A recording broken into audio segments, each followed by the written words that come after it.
السلام علیکم، احسن نقوی عرض کر رہا ہوں۔ آج کی کہانی مارٹن کونی کی کہانی ہے۔ انسانیت کی خدمت کے لیے یہ ضروری نہیں کہ آپ کے پاس کوئی پروفیشنل ڈگری بھی ہو۔ دنیا میں ایسے بہت لوگ گزرے ہیں جن کے پاس کوئی پروفیشنل ڈگری نہیں تھی، مگر انہوں نے انسانیت کی بڑی خدمت کی۔ تو آج ہم ایک ایسی ہی شخصیت یعنی مارٹن کونی کی بات کرنے جا رہے ہیں۔ مارٹن کونی کوئی ڈاکٹر نہیں تھے، مگر انہوں نے 7,000 سے زیادہ بچوں کی more than 7,000 بچوں کی جان بچائی۔ انہیں انکوبیٹر ڈاکٹر بھی کہا جاتا ہے۔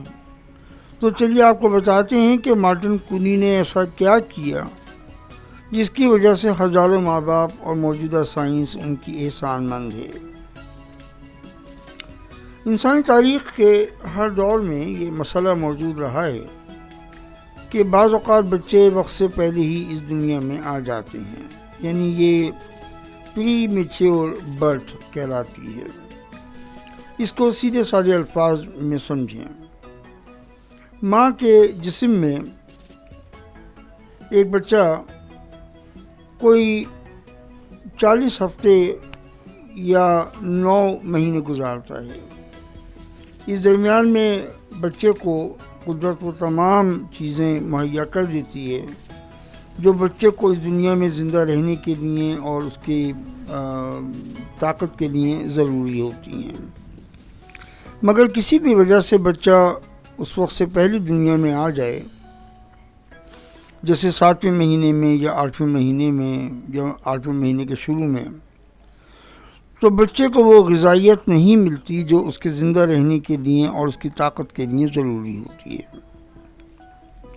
یہ وہ مسئلہ تھا، بلکہ ہے، جو انسانی تاریخ کے ہر دور میں موجود رہا ہے۔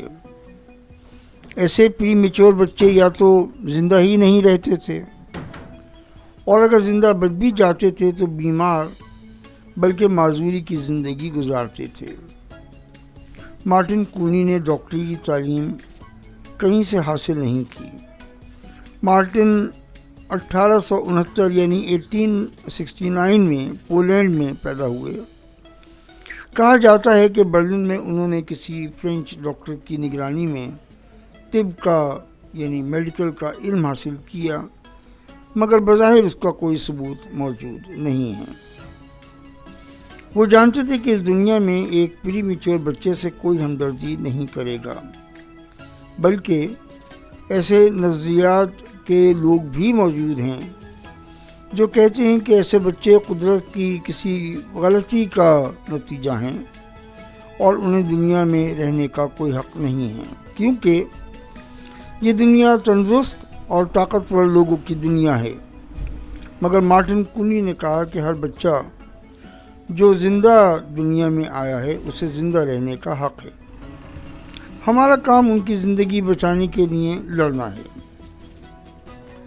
ان بچوں کی زندگی بچانے کے لیے انہوں نے ایک عجیب کام کیا۔ انہوں نے انڈوں سے چوزے نکالنے والے انکوبیٹر کو کسی شکل میں استعمال کیا، بچوں کو ان انکوبیٹر میں رکھا۔ ظاہر ہے کہ ان کا مذاق اڑایا گیا، کسی مالی مدد کا تو سوال ہی کیا تھا۔ چونکہ وہ ڈاکٹر نہیں تھے اور انکوبیٹر اس مقصد کے لیے بنائے بھی نہیں گئے تھے، اس لیے مارٹن کونی کے پاس اس کے علاوہ کوئی چارہ نہیں تھا کہ وہ ان بچوں کو ان انکوبیٹرز میں رکھے اور ان کو عوام کے سامنے کھلے عام ان کا ڈسپلے کیا جائے۔ اس سے 2 فائدے تھے۔ ایک تو دنیا کو یہ احساس پیدا ہو کہ یہ زندہ بچے بھی صحت مند زندگی جینے کا پورا حق رکھتے ہیں، اور دوسرا فائدہ یہ کہ ان بچوں کو دیکھنے کے لیے آپ کو فیس ادا کرنی ہوگی، جس سے اس علاج کا خرچہ پورا کیا جائے، یعنی ماں باپ سے علاج کے پیسے نہیں دیے جائیں گے اور داخلہ فیس سے ہی خرچہ پورا کیا جائے گا۔ مارٹن نے اپنے کام کا آغاز برلن جرمنی سے 1896 میں کیا، یعنی پری میچور بچوں کا پہلا ڈسپلے برلن میں ہوا۔ اگلے سال یہ ڈسپلے لندن میں 1897 یعنی 1897 میں کیا گیا۔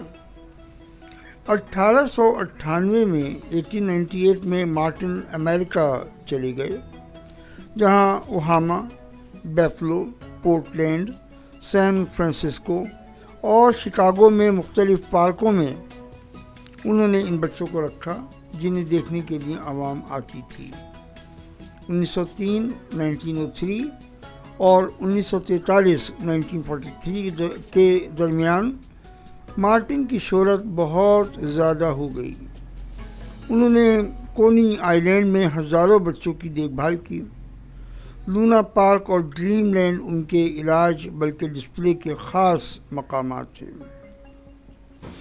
1933 میں انہوں نے بچوں کے مشہور ڈاکٹر جولیس ہس کے ساتھ پارٹنرشپ کی تاکہ لوگوں کو احساس ہو کہ وہ جو کچھ کر رہے ہیں میڈیکل سائنس کو اس کی ضرورت ہے۔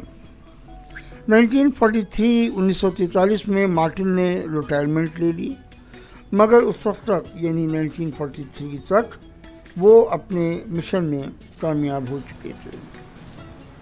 اب بچوں کا کوئی ہسپتال ایسا نہیں تھا جو ماڈرن قسم کے انکوبیٹرز استعمال نہ کر رہا ہو۔ نئی دوائیں ایسے کمزور بچوں کے لیے ایجاد ہو گئیں۔ وہ ڈاکٹر نہیں تھے مگر اپنے وقت سے بہت آگے تھے۔ انہوں نے روایت کی ڈاکٹروں اور نام نہاد اصلاحی معاشرت کے چیمپئنوں سے بہت باتیں سنیں، مگر وہ اپنے مشن پر ڈٹے رہے اور کامیاب رہے۔ ماں باپ سے فیس نہ لینے کے سبب غریب لوگ بھی اپنے بچوں کا علاج یہیں کرواتے تھے۔ مارٹن نے دنیا کو بتایا کہ ہر جان کی قیمت ہے۔ جو بچہ دنیا میں آئے اسے زندہ رہنے کے لیے رکھنے کے لیے ہمیں کوشش کرنی چاہیے۔ وہ ڈاکٹر نہیں تھے مگر بچوں کے علاج کے بانیوں میں ان کا شمار ہوتا ہے۔ آپ سے درخواست ہے کہ اس چینل کو سبسکرائب کر لیجئے، لائک کر لیجئے، کمنٹ کیجئے، کوئی بھی پازیٹیو کمنٹس ہوں تاکہ میرے اندر جو کمیاں ہیں اور اس پروگرام میں جو کمی ہیں اس کو پورا کیا جا سکے۔ السلام علیکم۔